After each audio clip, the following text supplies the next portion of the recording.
નમસ્કાર દર્શક મિત્રો, લોકમૈત્રી ન્યૂઝમાં આપનું સ્વાગત છે। સમાચારમાં વાત કરીએ તો આઝાદી કા અમૃત મહોત્સવના ભાગરૂપે સ્ટેચ્યુ ઓફ યુનિટી ખાતે એકતા દોડનું આયોજન કરાયું।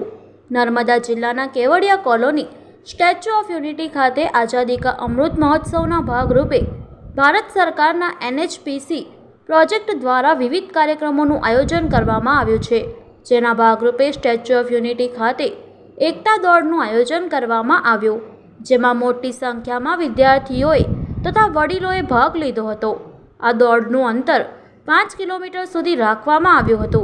આ કાર્યક્રમને લઈને NHPC પ્રોજેક્ટના MD તથા જવાહર નવોદય વિદ્યાલયના પ્રિન્સિપાલ સૈફ અલી સિંહ તથા દોડવીરોએ શું કહ્યું તે સાંભળીએ। हम लोग यहाँ पे आज़ादी का अमृत महोत्सव के दौरान जो 25 और 31 अक्टूबर के दौरान पूरे भारतवर्ष में मनाया जा रहा है, इस उपलक्ष्य में हम लोगों ने कुछ कार्यक्रम यहाँ पे स्कूल के बच्चों के साथ आयोजन किया है, जिसमें painting competition, drawing competition, poem recitation और आज हम लोगों ने यूनिटी फॉर रन का आयोजन किया है, जिसमें बच्चों ने बहुत उत्साह के साथ भाग लिया है। और मुझे देख के बहुत प्रसन्नता हो रही है कि बच्चों का उत्साह हम लोगों को एक कॉन्फिडेंस देता है कि हमारा देश एक उज्जवल भविष्य की तरफ जा रहा है और समृद्ध बनेगा भारत पूरे दुनिया में। धन्यवाद। आपका नाम? विजय कुमार सिन्हा, मैं प्रबंध निदेशक हूँ, नर्मदा हाइड्रो डेवलपमेंट कॉरपोरेशन। नमस्कार, मैं सैफ अली सिंह, प्रिंसिपल जवाहर नवोदय विद्यालय जिला नर्मदा। आज हमारे विद्यालय के 50 विद्यार्थी और 10 स्कूल स्टाफ के साथ में रन फॉर यूनिटी उसमें भाग लेने के लिए यहाँ आए हैं। यहाँ तक कि इस दौड़ में भाग लेने वाले जो बच्चे हैं वो स्टेट गवर्नमेंट के भी और भी बच्चे हैं। तो 50 बच्चों के द्वारा रन फॉर यूनिटी में भाग लेने के लिए जिस उद्देश्य से इन बच्चों ने भाग लिया है, उसके पीछे ये है कि इन बच्चों को ये इस बात का एहसास कराना है कि 15 अगस्त 1947 को हमारे देश को आज़ादी मिली थी, पर आज़ादी के इस अमृत महोत्सव का महत्व ये बच्चे जाने कि किस प्रकार से देश के उन क्रांतिकारियों, आंदोलनकर्ताओं और देश के ऐसे वीर सपूतों ने अपने जानों की प्राणों को निछावर करते हुए उन्होंने देश को आज़ाद किया है। उनके त्याग और उनके बलिदान को हमेशा ये बच्चे याद रखें, देश की एकता बनी रहे, देश की सहिष्णुता बनी रहे और ये देश हमेशा प्रगति की ओर दिनों दिन बढ़ता रहे।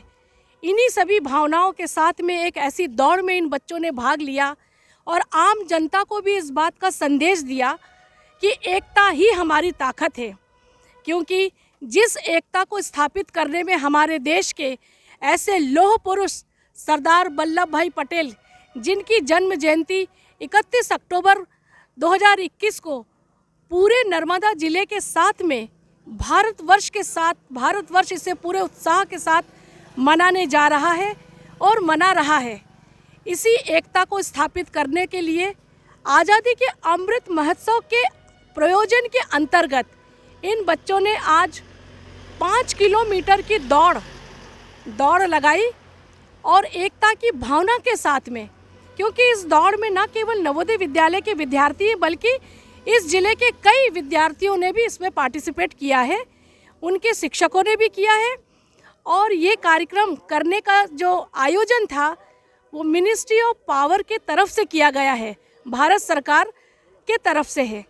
मैं सबसे पहले मिनिस्ट्री ऑफ पावर विभाग को धन्यवाद देना चाहती हूँ कि उन्होंने इस प्रकार से देश की एकता को, सहिष्णुता को बनाए रखने की भावनाओं के विकसित करने के उद्देश्य से विद्यार्थियों के बीच में एक स्टैचू ऑफ यूनिटी तक रन फॉर यूनिटी का आयोजन। आज़ादी का अमृत महोत्सव, यह महोत्सव हमारे पूरे भारत देश में मनाया जा रहा है। हमें आज़ाद हुए 75 साल हो गए और उस समय से ही हमारे देश में हमारी एकता की स्थापना हो गई थी, परंतु आज हमारी सरकार द्वारा उस एकता को हमारी भावी पीढ़ी को समझाने के लिए एक पहल शुरू की गई है, जिसमें आज हम रन फॉर यूनिटी के माध्यम से एकता को बनाए रखे हैं। धन्यवाद। मेरा अनिल भाई मकवाना, जवाहर नवोदय विद्यालय, जिला नर्मदा। मैं रामेश्वरी परमार जवाहर नवोदय विद्यालय जिला नर्मदा की स्टूडेंट हूँ। आज हम लोगों ने मैराथन दौड़ की, जो कि हमारा देश जो 75 साल आज़ादी के कंप्लीट हुआ है, इसी की खुशी में हमारा संविधान, हमारी आज़ादी हमें विरासत में मिली है, हमें इसको बचाना चाहिए। हम अगर एकता में रहेंगे तो हमारा देश भी एकता में रहेगा। अगर हम लोग एकता ही नहीं रखेंगे तो हमारा देश आगे कैसे बढ़ेगा। इसीलिए मैं सबसे यही निवेदन करती हूँ और आशा रखती हूँ कि आप लोग भी एकता रखोगे और देश